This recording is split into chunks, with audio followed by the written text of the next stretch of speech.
con la participación de Alex Jiménez. Objetivo, veraz, orientador.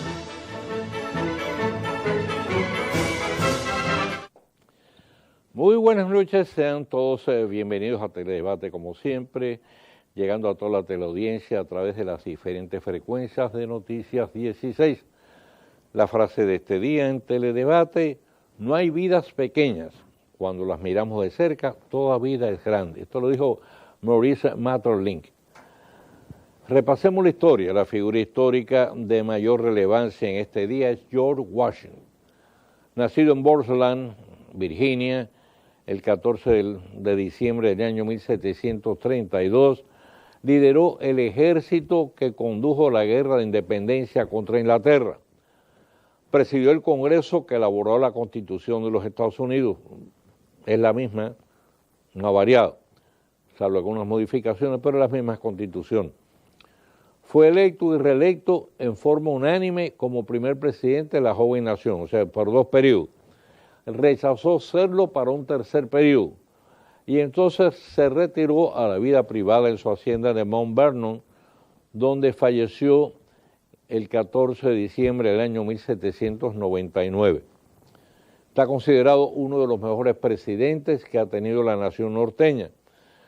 Durante su gestión afianzó la paz, comenzó a pagar la deuda externa, estableció un eficiente sistema fiscal y creó un banco nacional. Muchas de las políticas que puso en práctica entonces siguen estando vigentes. Considerado el padre de la independencia de los Estados Unidos, durante la oración fúnebre para despedir sus restos, Henry Lee III lo llamó primero en la guerra, primero en la paz y primero en el corazón de sus compatriotas. En el año 1803 los Estados Unidos compran a Francia el estado Luisiana, por el cual pagaron $80 millones. Y a la edad de 51 años fallece en París el notable pintor impresionista francés Edouard Manet.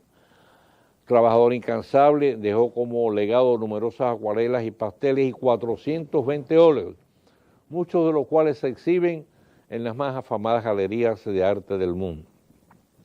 Y en 1945, en el búnker donde pasó sus últimos días, en compañía de otros destacados dirigentes nazis, se suicida el dictador Adolfo Hitler. Sus restos fueron incinerados a fin de que no cayeran en manos del ejército soviético. Y en los inicios de la intervención militar estadounidense durante la contienda civil de abril del 65, paracaidistas y marines estadounidenses dieron inicio a la operación destinada a dividir en 2 la ciudad de Santo Domingo. Tirando a fondo, gomas lisas. Dados al pecado algunos premios choferiles y vendedores de gomas usadas por la disposición terminante del Intran de que sean retirados de la circulación todos los vehículos que transiten con gomas lisas y multados sus conductores. La protesta choca contra una realidad, la realidad del riesgo de accidentes de tránsito, que se incrementa con las gomas lisas, para sustituir las cuales se otorgó un plazo que ya ha vencido. Las vidas humanas que se han perdido por razón de los accidentes vehiculares, principal causa de muertes violentas en el país, y las que pudieran seguirse perdiendo por la razón apuntada, es razón de superior peso a cualquier otra que puede esgrimir. Una vida humana no tiene precio. Sin embargo, entre las disposiciones del Intran y su cumplimiento, medio un vacío, y es que lograr este último depende de la DGCET, cuyos agentes hasta ahora al parecer no se muestran muy diligentes ni inclinados a hacerlas valer. De ser así, cuantos planes se elaboren y medidas se tomen, no pasarán de ser papel mojado y equivaldrán a las clásicas buenas intenciones de que está empedrado el camino al infierno, aunque ya el Papa Francisco I decretó la inexistencia de este para tranquilidad y beneplácito de los pecadores. PLD, los que esperaban una fuerte confrontación en la reunión del comité político del PLD, tendrán que esperar una nueva oportunidad, si es que llega. El partido de gobierno llegó consensuado al encuentro que apenas duró 10 minutos. Lo cierto es que confiar toda posible victoria electoral por parte de la oposición a la división del PLD es una apuesta más que riesgosa y condenada al fracaso. Miren, de por medio, pongan los pies en la tierra, está la permanencia en el poder y el afán de mantenerlo siempre ha servido de factor decisivo dentro del PLD para mantener su unidad. Al final, si ven que el poder está en riesgo, les preocupa que se van a poner de acuerdo. Y la Pucamaima no siempre salimos más librados de las valoraciones educativas internacionales. Estudiantes de ingeniería civil y arquitectura del campus Santo Tomás de Aquino de la Madre y Maestra se alzaron en Vancouver, en Canadá, con el premio de innovación estructural de diseño sísmico. Este premio se obtuvo entre más de 40 universidades de renombre internacional. Así que bien por ellos, los ganadores, por la Pucamaima y por el país, que puede sentirse satisfecho, orgulloso de ese triunfo. Y de nuevo cobra fuerza el viejo enfrentamiento con las decisiones de la Corte Interamericana de Derechos Humanos, en el caso de la migración haitiana. Ante la nueva investida, el gobierno la califica de injerencia en el orden interno del país.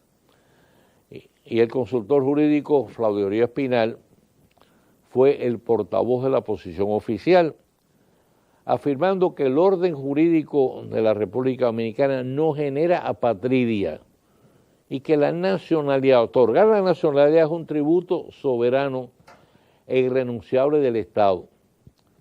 Es también la posición pública que ha expresado el expresidente Leonel Fernández. En tanto, el doctor Milton Ray Guevara advierte que ningún organismo puede imponer al Tribunal Constitucional que viole la Constitución de la República. Y MIPYMES esta vez no han sido los grandes empresarios los que se enfrentan a los sindicatos obreros, sino las MIPYMES, que advierten que irán a huelga si no las reclasifican antes de discutir el salario mínimo. Ahora al ring entra un nuevo contendiente, que son precisamente las micro, pequeñas y medianas empresas que generan mayor cantidad de empleo. Y las elecciones de España parecen haber marcado el fin del tradicional bipartidismo entre el Partido Popular y el Partido Socialista Obrero Español. La votación quedó en esta ocasión muy fraccionada. Ganaron puntos el Partido Socialista Obrero, que quedó a la cabeza, y el ultraconservador Vox, que compitió por vez primera. Podemos vio bajar su votación y la cantidad de diputaciones. Y el gran perdedor resultó el Partido Popular, que bajo el peso de tantas acusaciones de corrupción sufrió un gran desplome en la votación. Mundo en paz, pese a que no existe ninguna guerra formal declarada, el gasto militar a nivel mundial subió por segundo año consecutivo, alcanzando una impresionante cantidad de 1.2 billones de dólares. Repito, no digo millones, digo billones con B. Ante la contundencia de esa cifra, cuesta trabajo pensar que el mundo está viviendo una etapa de paz. Pero lo más penoso de todo esto es que con la tercera parte de esos recursos pudiera mitigarse el hambre que afecta a miles de millones de seres humanos en el planeta. Y advertencia a la hoja de alerta del empresario Hugo González, advirtiendo que Estados Unidos y Europa pudieran suspender la compra de frutas y vegetales dominicanos debido a la detección de residuos de pesticidas. Le ha salido al paso el ministro de Agricultura, Osmar Benítez, afirmando que hasta ahora no se ha recibido ningún reporte en ese sentido, por lo que no hay razón para alarmarse. Benítez sostiene que se ha avanzado en el cumplimiento de las recomendaciones hechas por inspectores agrícolas tanto estadounidenses como europeos, quienes recientemente estuvieron en el país. Pero es de esperar que se ponga el mayor celo en tal sentido, dada la necesidad de aumentar nuestras exportaciones, donde los productos del agro constituyen un importante renglón. Y China, a un año de haberse establecido relaciones con China continental, parece que fue ayer, nuestras exportaciones hacia ese país han aumentado a algo más de 181 millones de dólares, pero también las importaciones, que subieron a 2.111 millones, por lo que se mantiene la relación de déficit comercial de 12-1 en contra nuestra. Por cada dólar que le vendemos a China continental, le estamos comprando 12 dólares. Y joven parapléjico, algunos de los diferentes organismos de los gobiernos debiera acudir en ayuda del joven Michael van der Linder, quien ha quedado parapléjico al ser baleado por un conocido en el sector Los Minas, más tomando en cuenta que todo lo que solicita es apenas una silla y una cama de agua para seguir su tratamiento de rehabilitación. Esos organismos son cheles, para el gobierno son cheles. Y en Bolivia el avispado Evo Morales, quien confiesa sin rubor que le ha cogido gusto y apego a la presidencia, sigue haciendo de las suyas con tal de mantenerse en el poder a toda costa. La entidad Human Rights Watch denuncia la destitución arbitraria de alrededor de un centenar de jueces desde el año 2017 a la fecha, sin ninguna justificación, salvo la calificación o sospecha de que son magistrados independientes. Bien, vamos a hacer la pausa y al regreso pues ya va a estar con nosotros Luis José Chávez.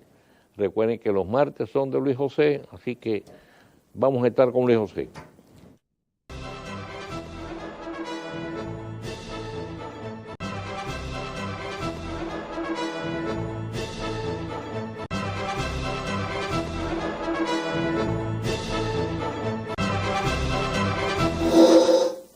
Bien, Luis José, tuvimos 2 feriados seguidos. Increíble, pero qué. Oye, Como que la gente le ha cogido gusto. Ya están hablando de que debemos implantar aquí la semana inglesa. 4 días de trabajo y 3 de descanso. ¿Qué tú crees? Y ya no se discute si tiene sentido. Yo no estoy en contra, ¿eh? Oye, ya no se discute si tiene sentido o justificación los fines de semana largos, ¿no? Claro. Que propician el turismo interno. Correcto. Ya no se discute. Ya la gente lo asumió y evidentemente lo ha adoptado. La gente prefiere tener esas oportunidades de romper la rutina, salir fuera de su espacio ordinario, de su casa, de su ciudad, de su comunidad y trasladarse. Sí. Y compartir justamente mediante lo que ahora se define como turismo interno. Una cosa que se hacía, se practicaba, pero no se hablaba de turismo interno.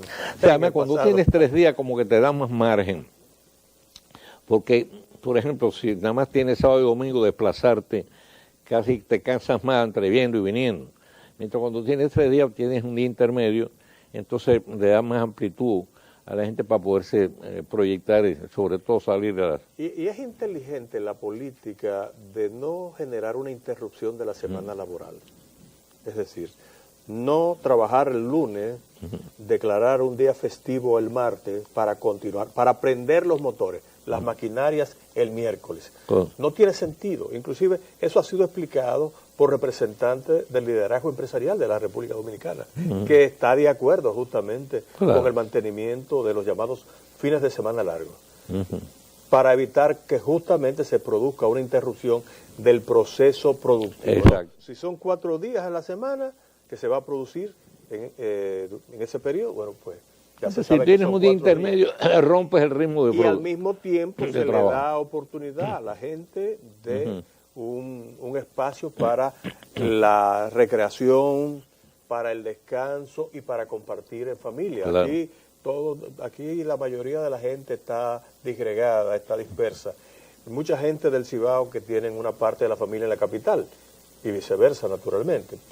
Esa movilidad migratoria que se ha dado en la República Dominicana, especialmente a partir de la caída de Trujillo, es una cosa que se ha acentuado. Claro. Sí, o sea, que también desde ese punto de vista tiene una justificación. Mira, creo que el alcalde David Collado realizó una actividad muy interesante, muy importante en ese sector marginal, hasta ahora que Hoyo de Chulín. Sí, Puerto Isabela también. David, yo creo que tenemos, a ver si el señor director nos baja unas imágenes que tenemos ahí. Aquí tengo la nota fue muy explícita. Ahí, bueno, prácticamente embelleció todos los edificios del sector que estaban en condiciones muy deterioradas.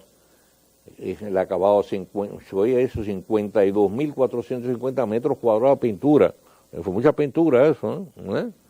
Yo veía las imágenes. Impermeabilizante acrílico también para 15 edificios, un sector de 10.000. ¿Qué es lo que pasa que no bajan la...? Yo veía, Mario, las imágenes y probablemente las vamos a tener justamente en la pantalla, sobre todo del antes y el después. Cómo se habían deteriorado esas edificaciones que fueron construidas en un proceso de rehabilitación del hoyo de Chulín por la última administración del presidente Balaguer. Y naturalmente ese fue un paso de avance importantísimo. Pero esa era una familia pobre, probablemente regida por una cultura, si se quiere, de la arrabalización, y permitió, esa familia, en alguna medida, aceptaron que el barrio se le fuera arrabalizando, se le fuera degradando en términos de calidad de los servicios y de la imagen urbana que presentaba. Entonces, realmente, cuando uno ve las imágenes de lo que estaba pasando, porque justamente el propio ayuntamiento publicó una comparación entre la situación de esos edificios antes y después, y la verdad es que el cambio es fundamental. ¿Qué es para mí lo más significativo de esto? Porque bueno, a fin de cuentas, eso es un paso de avance importante para una comunidad, pero es el mensaje que manda el alcalde del Distrito Nacional. Está mostrando que una institución que antes no podía hacer prácticamente las cosas esenciales, que no podía limpiar bien la ciudad, que no podía tapar los hoyos, que no podía resolver los problemas de drenaje pluvial, que no podía, por ejemplo, recuperar los parques, las plazas y los espacios públicos, los cementerios, sí. Que no podía recuperar, rehabilitar y acondicionar los cementerios y los mercados. Todas esas cosas se están haciendo. Y en adición a lo esencial, es decir, esos servicios que están incluidos, que están definidos entre las competencias del gobierno de la ciudad, específicamente en el caso del Distrito Nacional. Aparte de esos servicios, también se están haciendo otras cosas en beneficio de las comunidades. Por ejemplo, esas intervenciones que está haciendo la actual alcaldía del Distrito Nacional en muchos barrios de la capital, lo incluyen todo: pavimentación, reconstrucción de aceras y contenas, solución del problema de drenaje. Los desagües, que son importantes. Todas esas cosas se están haciendo. Y yo digo que pónganle atención a lo que está pasando en el ayuntamiento del Distrito Nacional, porque David Collado está trazando unos parámetros de eficiencia, óigame, que va a ser difícil ignorar en el futuro. Eso de ir a una administración municipal, recibir tantos y tantos millones y decir, yo no puedo hacer nada porque los recursos no me dan. Bueno, es verdad, el ayuntamiento debería recibir un mayor presupuesto. Todos los ayuntamientos. De acuerdo a la ayuntamientos. ley, debía recibir la proporción correspondiente del 10% que establece la ley. Pero con lo que tiene, sin haber logrado una diferencia importante entre lo que recibía la anterior administración y lo que recibe esta, está haciendo maravilla, está haciendo muchas cosas. Entonces yo digo, pónganle atención, porque lo que está pasando en el Ayuntamiento del Distrito Nacional, y pienso que pasa en gran medida en el Ayuntamiento de Santiago y en otros ayuntamientos que yo conozco, están haciendo la tarea, están resolviendo los problemas básicos, se están enfrentando o se están involucrando en los diferentes problemas que afectan a sus comunidades. Y eso es lo que le corresponde. Yo he destacado que hay como una especie de competencia amistosa, por así decirlo, y provechosa, sí, claro, entre el alcalde de Santo Domingo y el alcalde de Santiago. Cada uno está haciendo también su trabajo en ese sentido. Así que tú lo acabas de señalar ahora mismo. Pero mira, una cosa que me llama la atención, sobre todo en el caso del ayuntamiento aquí, es la buena relación que mantiene el alcalde y el consistorio, sin importar en este caso las banderías políticas. Al Consejo de Regidores, Sí. que es a fin de cuentas el que tiene la responsabilidad de fiscalizar y acompañar mediante acciones normativas la gestión municipal, que debe ir en armonía. Si el alcalde, por ejemplo, se somete a los dictados de la ley 176-07 y otras leyes que intervienen en el ejercicio de la municipalidad, el Consejo de Regidores no tiene que convertirse, por ejemplo, en enemigo. Claro, y no tiene por qué obstruir las ejecutorias de esa administración, como pasó en el pasado, como pasó antes, que había una guerra declarada que a fin de cuentas quien más afectaba era la comunidad, claro, porque ralentizaba los servicios que debería prestar. Pero es bueno que cada uno haya tomado conciencia en ese sentido, que por encima de las diferencias partidarias está en este caso el interés de la colectividad. Y anótale también a ese tema el hecho de que el alcalde David Collado, que representa a un partido de oposición, ha mantenido excelentes relaciones con el gobierno central. Óyeme, y han coincidido en todos los grandes temas, en todas las grandes iniciativas que son buenas para la ciudad. David ha estado convocando en cada ocasión que es necesario a los representantes del gobierno central, al Ministerio de Cultura, al Ministerio de Turismo, al Ministerio de Obras Públicas, a las instituciones de seguridad, es decir, ha venido trabajando en armonía con todo el mundo. Señores, y eso es lo que les corresponde. Claro. Eso es lo que le corresponde a una autoridad pública, no importa que sea en el nivel nacional o en el nivel municipal. No es ir a hacer politiquería, a hacer campaña. Y yo digo, la mejor campaña es una buena gestión. Una buena administración. Es hacerlo bien. Claro. Donde quiera que usted esté. Y no tiene que hacer propaganda, no tiene que distribuir afiches, no tiene que crear una estructura clientelar. Señores, la gente valora eso. Y en su momento, los ciudadanos de la capital, por lo menos de la capital, le van a poner nota a David Collado. Y tú puedes estar seguro que esas notas serán muy buenas. Un aspecto importante, Luis José, en que hay que hacer mucho énfasis, es en la necesidad que la ciudadanía a su vez coopere. Es decir, si tú haces una serie de obras de beneficio en los barrios, estos barrios marginados que por años han pasado por tantas precariedades, por ejemplo, el mismo caso de Hoyo Chulín, 7.000 personas han sido beneficiados ahora mismo, que ellos a su vez cobren conciencia de que entonces tienen que hacer todos los esfuerzos necesarios por preservar, en este caso, los beneficios que van a recibir, porque depende de ellos ahora conservarlo. Claro. Eso tiene que pasar. Hay que ir reduciendo el nivel de paternalismo que ha mantenido la población respecto a las autoridades públicas. Esperar que todo se lo resuelvan. Y hay muchísimas cosas que se pueden resolver con participación de la comunidad. Yo siempre he puesto históricamente, no por esta coyuntura, sino históricamente, la actitud del pueblo de Santiago. El pueblo de Santiago primero ha desarrollado un sentido de comunidad en todas las cosas que son importantes para esa provincia, para la urbe metropolitana, pero para la provincia también. Y así han logrado todo lo que prácticamente se han propuesto. Pero ellos dan el primer paso, ponen la primera piedra. Si necesitan, por ejemplo, que finalmente el gobierno decida construir un parque central, un parque metropolitano central, ellos buscan la manera de ponerse de acuerdo, generar las condiciones y las facilidades, habilitar y crear ciertamente la vía expedita para que esa decisión del gobierno se pueda viabilizar.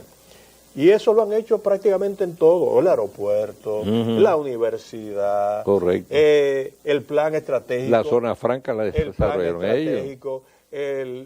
Prácticamente el clúster turístico que reunió a más de 170 organizaciones de Santiago. Ese sentido de comunidad que ha mostrado históricamente Santiago es un ejemplo que deberían estudiar y que deberían seguir la mayoría de las provincias del país. Eso, señores, funciona. Sí, que sirva de ejemplo. John Kenneth Galbraith, aquel escritor y economista norteamericano de origen canadiense, decía él que la única diferencia fundamental que él había podido percibir entre las razones por las cuales algunas zonas del mundo se desarrollan y otras se quedan estancadas, decía él que era el sentido de comunidad. Mira, Luis José, vamos a hacer una pausa y vamos a ver si salimos de viaje. A ver si en el segundo segmento podemos hablar un poco, que tú tienes noticia a última hora del caso de Venezuela. Está cerca. Hacemos la pausa y regresamos.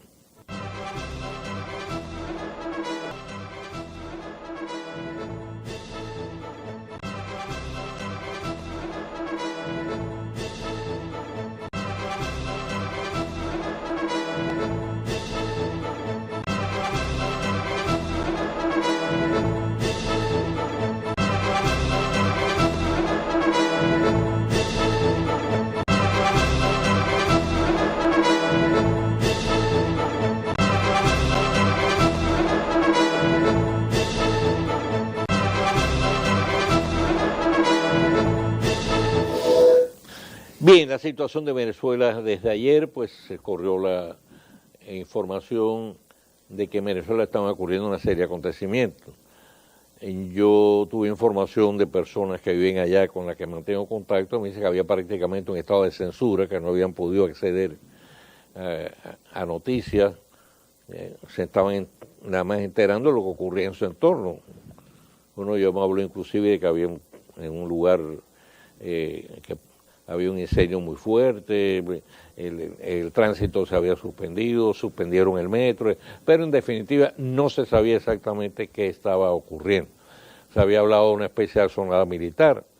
Ahora, tú traes informaciones de última hora. En ese sentido, yo creo que sería interesante porque tenemos demasiadas relaciones afectivas y de todo tipo con Venezuela, sobre todo con el pueblo de Venezuela. El último reporte de Venezuela habla de un conteo de por lo menos 71 heridos.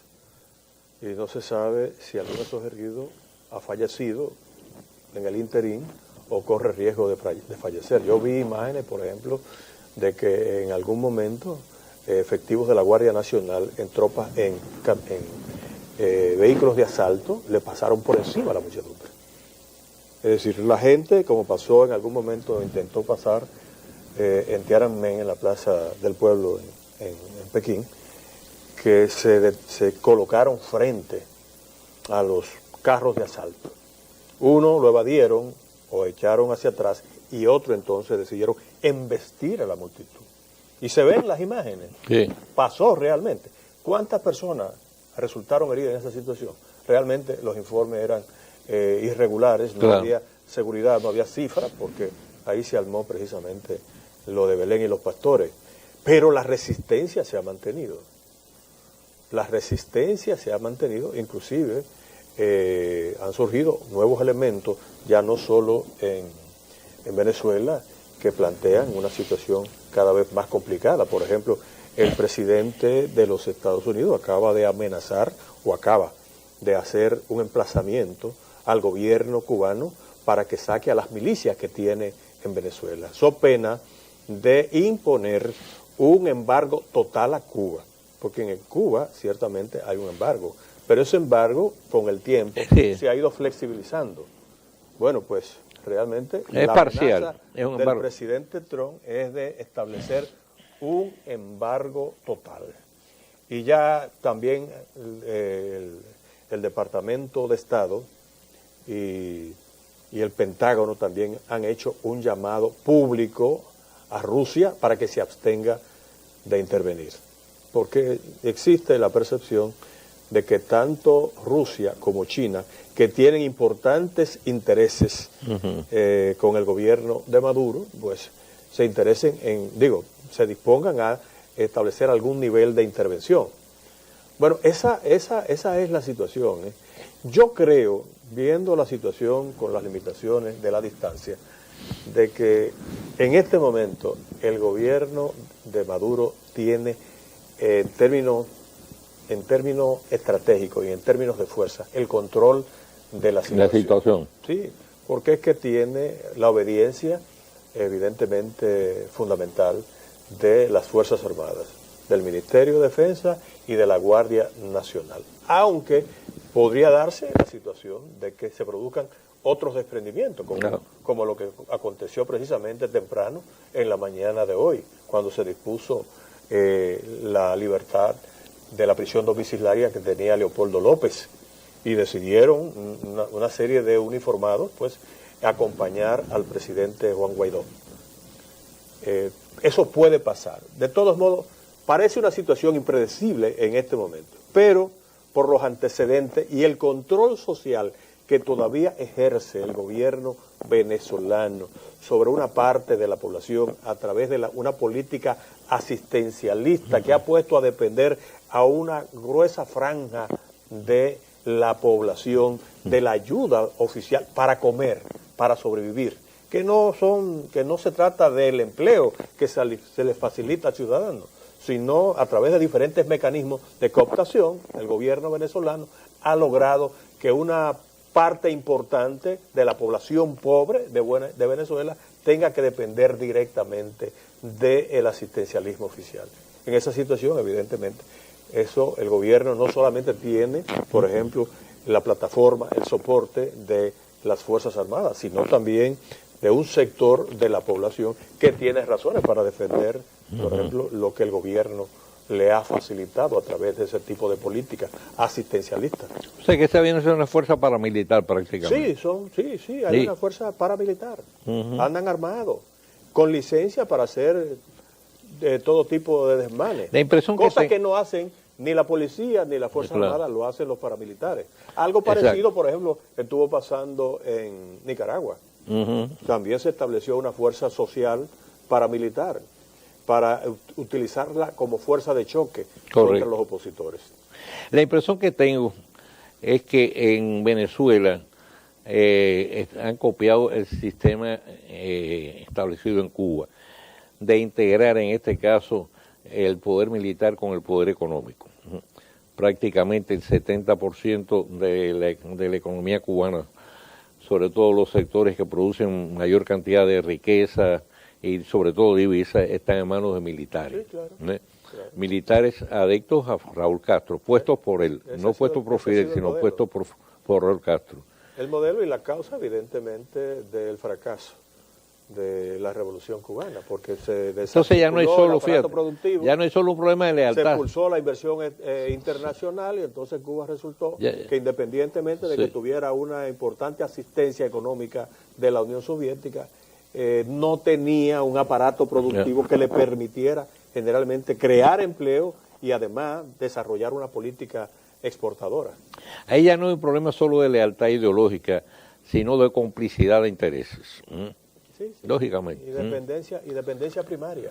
Bueno, vamos a ver qué pasa en los próximos días, a ver si se despeja la situación y qué es lo que va a ocurrir en definitiva en Venezuela, donde lamentablemente pues las perspectivas me luce que los pronósticos son muy lúgubres. Me parece que se va a ante una situación de permanente violencia hasta que si no se logra en definitiva algún tipo de intermediación que permite una salida democrática y pacífica a la crisis de Venezuela. Permíteme, Mario, hacer una invitación a los amigos interesados en los temas que tienen que ver con el turismo, la gastronomía y la cultura, para que participen, si tienen la posibilidad, en una conferencia que yo voy a presentar este próximo jueves a partir de las 4 de la tarde en el Museo de las Casas Reales, en el marco de la Feria Internacional del Libro.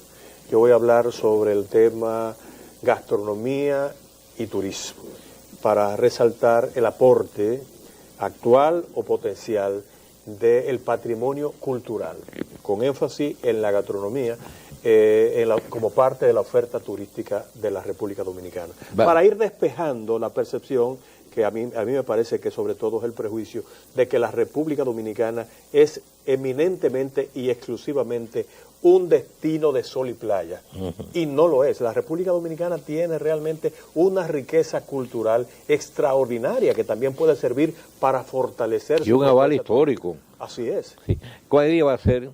Va a ser el jueves a partir de las 4 de la tarde en el Museo de las Casas Reales. Bien. Están invitados. Pues esa es la cita. Gracias, Luis José. Muy bien. Hacemos la pausa y regresamos con el tiro rápido de este día. En Teledebate, el tiro rápido con Mario Rivadulla. El derecho de los asegurados de no bajar la guardia y acordar una tregua a la búsqueda de una solución negociada.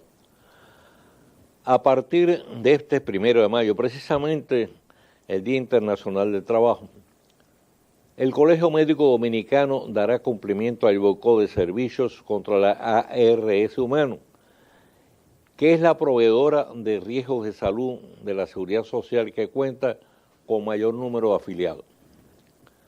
Seguramente ha sido esa circunstancia la que determinó que se escogiera como la primera de las ARS que integran el sistema dentro de un plan de suspensión progresiva de servicios profesionales, donde cada semana, según anunció el presidente del gremio médico, se irá extendiendo a una nueva aseguradora. Desde que se hizo el anuncio del boicot, el Departamento de Información y Defensoría de la Seguridad Social, la DIDA, a través de su directora general, Necia Marmolejo, advirtió sobre el alto riesgo en que quedarían los afiliados al sistema y solicitó a la Superintendencia de Salud intervenir como mediador en el conflicto. Es oportuno recordar una vez más que la DIDA, el papel que le tiene asignado la ley es de simple intermediaria, carece de poder de decisión dentro del sistema. Este, en cambio, es atributo, en este caso, en primera instancia, de la CISALRIL, como rectora del sistema de salud, y en segunda, como órgano supremo, el Consejo Nacional. Dada su conformación y la complejidad de los intereses que concurren en el sistema de la seguridad social, esto con demasiada frecuencia entran en conflicto con los que debieran ser los objetivos fundamentales del mismo, que es el de garantizar óptimos servicios de salud y pensiones decorosas a los asegurados. Esa situación mantiene el sistema en una casi permanente condición de crisis y a los afiliados en estado de inseguridad y zozobra permanente, tanto los del sector contributivo como subsidiado, que ya alcanza más del 70% de la población. Ahora mismo la Ley de Seguridad Social está siendo sometida a revisión en el Senado a través de una comisión que preside el senador por Espaillá, José Rafael Vargas, la cual está recabando informaciones, opiniones y sugerencias de los diferentes actores que intervienen en el proceso. Es de esperar que los aspectos antes señalados se tomen muy en cuenta para que puedan incorporarse a las necesarias modificaciones. El sistema de seguridad social, cuya ley fue anunciada a bombos y platillos, proyectó tantas expectativas a favor de la totalidad de la población, en la práctica ha presentado muchas fallas y lagunas, pero no puede seguir dando bandazos como hasta ahora. La presente crisis posiblemente es la más grave que ha enfrentado el sistema en los casi 17 años que tiene en vigencia. Es una buena demostración de que los intereses sectoriales han estado primando sobre el de los asegurados, que de concretarse la amenaza de privación de servicios profesionales a la ARS, que cuenta con mayor cantidad de afiliados, pudiera llegar a colocar a estos en alto riesgo en su salud y en su misma vida. Mañana, Dios mediante, estaremos de nuevo con ustedes con una nueva entrega de Teledebate. Y como siempre, pues les recomendamos que no se muevan de frente a sus televisores para que puedan seguir disfrutando de la programación de nuestro canal. Mario Rivadulla presentó Teledebate con la participación de Alex Jiménez. Objetivo, veraz, orientador.